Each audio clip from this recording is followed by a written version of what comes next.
హైదరాబాద్ బోయిన్పల్లిలో దిగ్భ్రాంతికర ఘటన బయటపడింది. ప్రైవేట్ స్కూళ్ల భవనం డ్రగ్స్ తయారీ కేంద్రంగా మారడం కలకలం రేపుతోంది.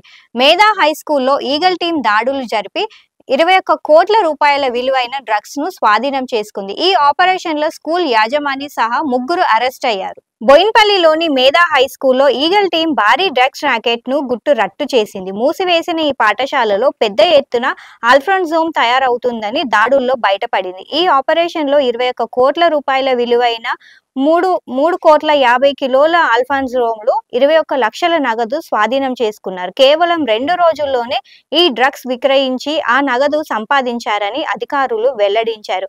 అరెస్ట్ అయిన వారిలో పాఠశాల యాజమాని జయప్రకాష్ గౌడ్, డ్రైవర్ ఉదయ్ సాయి, ట్రాన్స్పోర్టర్ మురళి ఉన్నారు. స్కూల్ ప్రధాన భవనం వెనుక ప్రత్యేక గది నిర్మించి సెల్లార్లో రహస్యంగా డ్రగ్స్ తయారీ కొనసాగించారని పోలీసులు గుర్తించారు.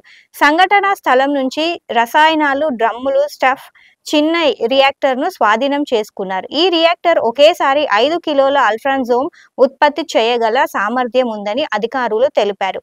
ప్రాథమిక దర్యాప్తులో యజమాని జయప్రకాష్ గతంలో మహబూబ్ నగర్ లో కల్లు వ్యాపారం చేసేవాడని, అక్కడికే ఆల్ఫ్రాన్జోమ్ సరఫరా చేసేవాడని తెలిపింది.